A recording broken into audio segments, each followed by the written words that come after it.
안녕하십니까. 골든부동산 소장 골든아저씨입니다. 온 나라를 떠들썩하게 했던 LH 사건으로 인하여 토지 투기 근절을 위한 특단의 대책이 발표되었습니다. 한동안 아파트 가격 상승으로 온 나라가 몸살을 앓더니 이제는 토지 투기라는 사건에 휘말리어 서울시장과 부산시장 선거에 많은 영향을 미친 것으로 알고 있습니다. 좁은 땅덩어리에서 무슨 부동산 문제가 이렇게 시끄러운지 부동산 중개 업무를 하고 있는 실무자로서 상당히 죄송한 마음이 들 때가 많습니다. 지금까지 중개 업무를 해오면서 이러한 일련의 사태들이 우리에게 남기는 의미는 무엇이고 왜 이러한 일들이 주기적으로 또 끊임없이 발생되는지 생각하지 않을 수 없습니다. 부동산 투자로 인하여 재산 증식을 가장 많이 할 수 있다고 생각합니다. 사업을 하고 장사를 하면서 경제적인 부를 축적하는 경우도 있지만 부동산 투자로 인하여 손쉽게 돈을 벌 수 있다는 인식이 팽배해진 우리 사회의 구조적인 모습이 이러한 사태를 불러일으키지 않았나 생각합니다. 어쨌든 여윳돈을 부동산에 투자하여 가격 상승을 부추기는 사람들이 많은 것은 사실이고 이런 상황을 부채질하는 분위기가 조성되고 정부의 가다 개입으로 심리적 압박을 받는 사람들이 수요의 대열에 동참하는 사태로 이어지면서 부동산 가격이 폭등하는 사례를 종종 볼 수 있습니다. 지난 3월 29일 LH 사태로 인하여 정부에서는 부동산 투기에 대하여 또 근절 대책을 발표했습니다. 이번에는 토지에 중점을 둔 대책입니다. 그러나 이번 대책 발표로 인하여 투기와 관계없는 많은 시골 지역 사람들이 피해를 보는 당사자가 되지 않을까 염려스러운 부분도 많은 것 같습니다. 그럼 지금부터는 정부에서 발표된 부동산 투기 근절 및 재발 방지 대책에 대하여 국토부 보도자료를 살펴보면서 방송해 드리도록 하겠습니다. 지난달 3월 29일 LH 부동산 투기 사건으로 인하여 정부에서 범투기 근절 재발 방지 대책이 나왔습니다. 지금 소개해드리는 이것은 정부의 보도자료로서 그날 발표된 내용을 종합하여 처리된 것입니다. 우선 추진 배경과 기본 방향, 예방대책, 적발대책, 한수대책 이런 순서로 한번 체크해 보도록 하겠습니다. 먼저 추진 배경을 보면은 두말할 것 없이 LH 사태로 공공부문의 신뢰가 하락하여 정책의 일관성에 대한 우려가 제기됐다고 해서 이런 대책이 나왔습니다. 기본 방향은 항상 제정되는 것과 같이 예방대책, 적발대책, 처벌대책, 환수대책 지금까지 부동산 아파트 투기 대책에서는 환수대책은 없었는데 이번에는 LH가 개입이 되고 공공분야 그 다음에 공무원들의 직무에 관한 거 정보에 관한 거에 있기 때문에 이 환수대책까지 들어있는 것이 특징입니다. 부동산 근절 대책 및 재발 방지 대책, 예방 대책에는 이러한 일이 없도록 앞으로 하자는 거겠죠. 그 다음 이번에 공직자한테 상당히 많은 제재가 가해집니다. 공직자 부동산 신규 취득도 제한되고 그 다음에 이해충돌 방지도 제도화하고 공공성 및 윤리도 강화시키고 그 다음 공무원들 재산 등록도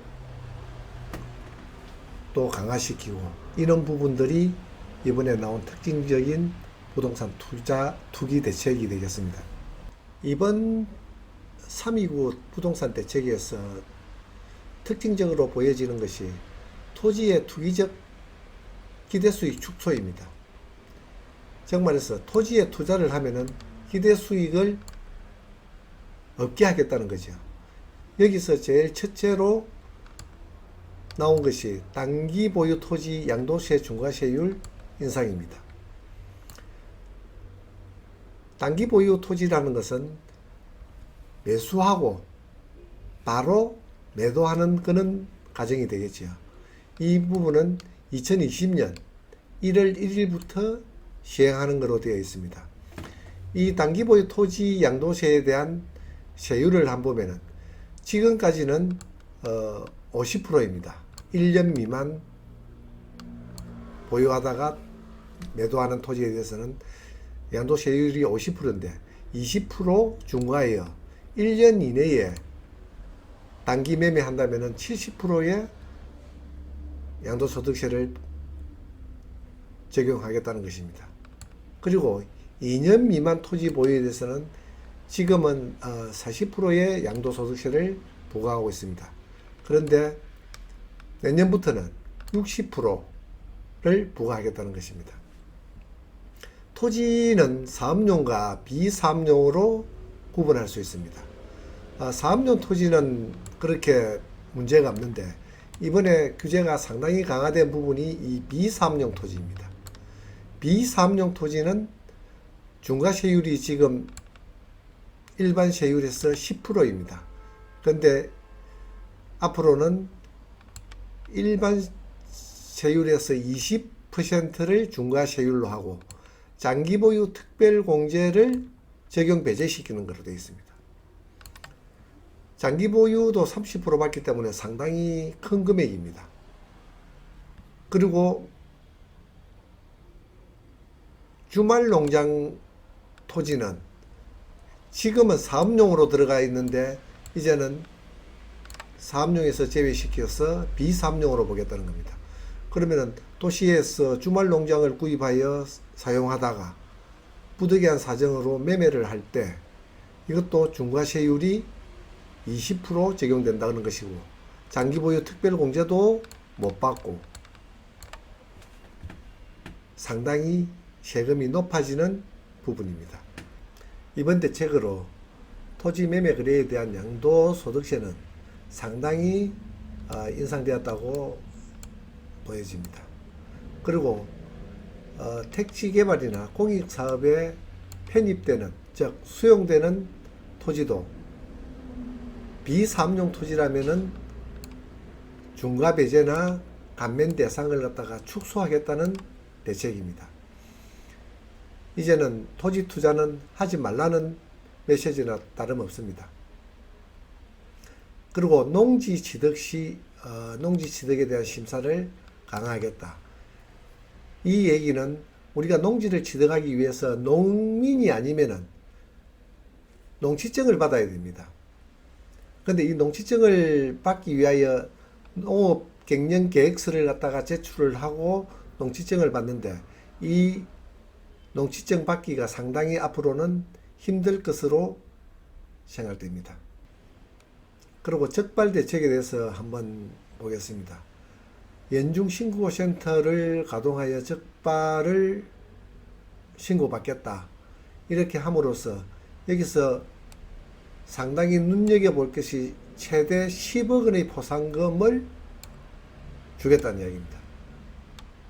물론 거래 금액에 따라서 포상금 내용은 틀리지겠지만 큰 부동산 거래에서 신고를 해가지면 10억 원의 포상금 상당한 금액입니다. 그리고 또 한 가지 이번 대책은 상당히 바람직한 대책이지 않나 생각합니다. 기획부동산 상습 투기자 지분 쪼개기 이걸 막겠다는 건데 사실 기획부동산으로 통하여 매수한 토지 때문에 피해를 본 사람들이 상당히 많습니다. 이 부분은 분명히 시행을 해야 하고 이런 일들은 정부에서 막아줘야 될 일입니다. 이번에는 분양권 불법 전매 시 매수자도 처벌한다는 겁니다. 지금까지 분양권 불법 전매는 공공연하게 일어났던 것만은 사실입니다. 그렇지만 여기서 한 번씩 문제가 되고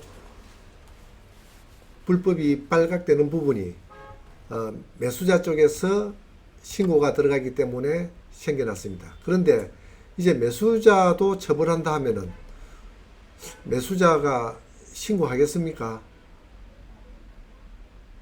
매도자, 매수자, 당사자 간에 입 닫아 버리면은 적발하기는 힘든 부분이 아닐까 그렇게 생각합니다.